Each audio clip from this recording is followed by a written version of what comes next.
So we are dealing with the basic ideas that are in the Upanishadic teaching.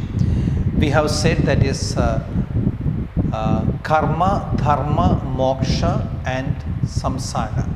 So samsara is the first one, that means the whole, that is a reincarnation that is taking place. So the liberation, when we speak about, then we see that that is going to be the ultimate goal that is to be reached, from where there is no more of that. How is this being achieved and what is this liberation? So for that we need to understand the two concepts of Atman and Brahman. The Upanishads tell us that the core of its own self is not the body. So Upanishadic teaching is that the core of self is not the body or the mind, but Atman, the self. Atman is the core of all the creatures, their innermost essence. It can only be perceived by direct experience through meditation. It is when we are at the deepest level of our existence. Brahman is the one underlying substance of the universe, the unchanging absolute being, the intangible essence of the entire existence. So two concepts here, Brahman and Atman. The concept of the Atman is that the self, the core or the very innermost essence of the living, the creatures, is that of the Atman. It can only be perceived by direct experience through meditation. It is when we are at the deepest level of our existence, that is the experience of Atman. So Atman and Brahman, Brahman is the absolute. Brahman is the most underlying substance of the universe, the unchanging, the absolute, the intangible essence of entire existence. It is the undying and unchanging seed that creates and sustains everything. It is beyond all description and intellectual understanding. So what we have said, that the intellect is not all or everything as such. So there is certain capacity or the limitation for the intellect to understand the entirety of the truth and the infinity. So to a certain extent you are able to, through speculation, to understand it through your experience, but always there is something yet to be understood, something beyond, more, deeper. So those are the aspects what we understand by the absolute. The Brahman is the underlying substance of the universe, the unchanging absolute being, the intangible essence of the entire existence. It is the undying, unchanging, the seed that creates and sustains everything. It is beyond all descriptions and intellectual understanding. So what is that absolute? The one that creates, sustains everything, the underlying principle of every existence. One of the great insights of Upanishad is that the Atman and Brahman are made of the same substance. So as we dwell deeper into the Upanishadic teaching, we come to the realization that the Brahman and Atman, they are not two things but one and the same. Therefore, the realization that that myself and that of Brahman, it is of the same substance or the one and the same. So that realization is going to be the point of the liberation, or we call that is real perfect understanding. So one of the great insights of the Upanishads is that Atman and Brahman are made of the same substance. When a person achieves moksha or liberation, Atman returns to Brahman, to the source, like a drop of water returning to the ocean. The Upanishads claim that It is an illusion that we are all separate. With this realization, we can be freed from ego, from reincarnation, and from suffering, and from the suffering we experience during our existence. Moksha, in a sense, means to be reabsorbed into Brahman, into the great world soul. The great world soul, which you call the absolute, that is the Brahman, the reality, the one single reality, that is Brahman. So every other existence is the partial existence of the same, and therefore the real liberation is when the part joins back to the whole, or it finds its. It's just like that. The body is composed of the 5 elements of the nature, Panchabhutas. So what happens at the time of your death? That's all this Panchabhutas returns to its source. In a similar way, the soul, what's the source of the soul? That is Brahman himself, Brahman, and it returns back to it. This realization is going to be very important for the understanding of the liberation. This returning is very important to understand what liberation means. So finding its real source. So this is one of the great insights of the Upanishads, is that the Atman and Brahman, they are of the same substance and not different.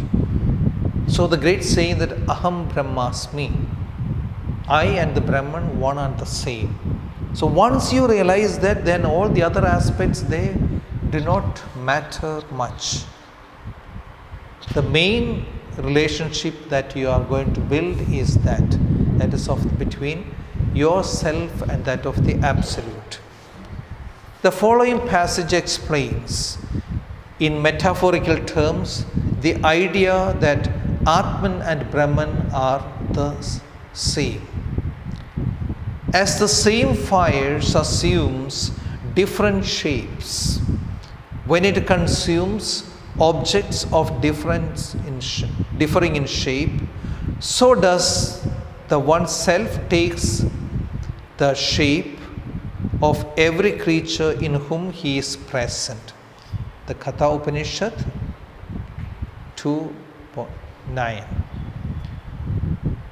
So if you observe the fire, as it takes different shapes depending on the type of the material it is being consumed, big, small, different shapes and hues and colors, so does the soul, the self takes the shape of every creature in whom it is present, but the same. That means the one and the same.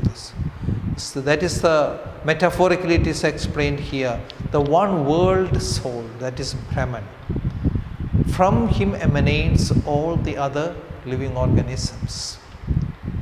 So that way we can bring a better understanding of relationship between Atman and Brahman. Brahman is the absolute. Atman in dwelling of the same particle in the creatures. So creatures are in search of, or the self is in search of its reunion to the Absolute. So that is said to be taking place the moment of liberation. Liberation means there is no more of that reincarnations, once and for all in the Brahman itself finding its rightful place. So till this happens, all the other aspects are said about the samsara. It is a continuous birth and deaths. So in order to realize the self or to find its real belongingness to way. How is moksha achieved? This could be a question. How are we going to achieve moksha? There are many ways according to Upanishads. Meditation, introspection, also from the knowledge that behind all forms and veils, the subjective and objective are one, that we are all part of the whole. So So the understanding, the realization that among the all veiled forms of existence, the subjective and objective one, that we are all part of the whole. In general, the Upanishads agree on the idea that men are naturally ignorant about the ultimate identity between Atman, the self within, and Brahman.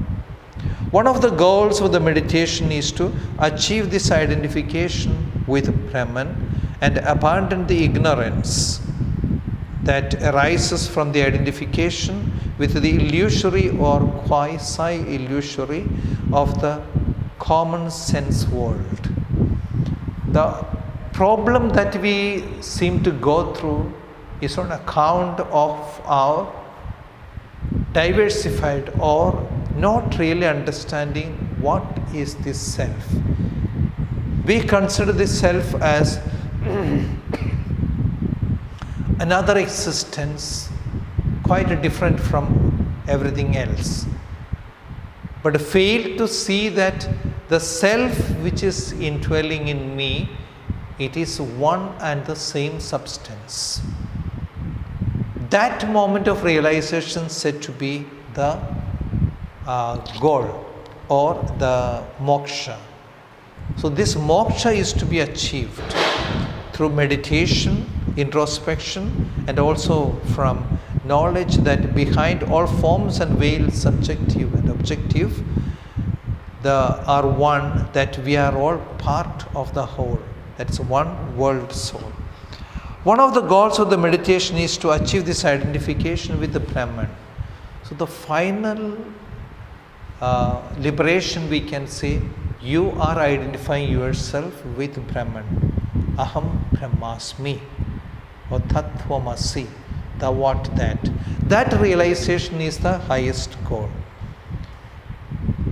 In the famous Chandogya Upanishad, we find the story of Uttalaka and his son Shvetaketu. At certain point, Shvetaketu went to study the Vedas and returned to his family after 12 years, very proud of what he had learnt, maybe even a little arrogant. Uttalaka asks his son if he had gained the wisdom that allows him to hear the unheard, to perceive what is unperceivable, to know the unknown. Shvetaketu has no idea what he is being asked. So his father employs a series of metaphors to enlighten his son. So Uttalaka asks his son whether after 12 years of learning the Vedas, whether he has did he obtain that wisdom to hear the unheard, to perceive what is unperceivable, to know the unknown. Therefore, Shvetaketu has no idea. He is really wondering at what being asked. Therefore, his father, Uttalaka, employs certain metaphors to enlighten his son. As the rivers flowing east and west merge in the sea and become one with it, forgetting that they were separate rivers, so do all creatures lose their separateness when they merge at last into pure being. There is nothing that does not come from him. Of everything he is inmost self. He is the truth. He is the self supreme. You are that, Shvetaketu. You are that. Chandogya Upanishad, 4th book, verses 10th chapter, 1 to 3. So that's what is the Upanishadic teaching. Very rich, very deep. So Uttalaka wanted to teach his son that the real wisdom is hearing what is unheard, perceiving what is unperceivable, knowing the unknown. That is the real wisdom. So for that you need not the external understanding, but very much deep within you, what is that self. The more you understand the reality of yourself, the real identification of yourself, the better is going to be your approach to life, to others, and the real problems or all that is existing in life.